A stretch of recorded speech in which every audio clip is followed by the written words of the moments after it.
Safety Toolbox Talk number 203. How to prevent short circuit. Check outlets before use. Check appliances before use. Reduce electrical usage during storms. Perform basic circuit breaker maintenance. Schedule an electrical inspection at least once in a year. The fuse should always be connected in the circuit to protect overloading. Do not connect too many appliances in a single socket as it may lead to a fire. MCB detects the fault condition and automatically switch off.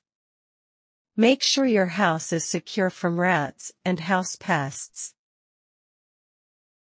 Thank you.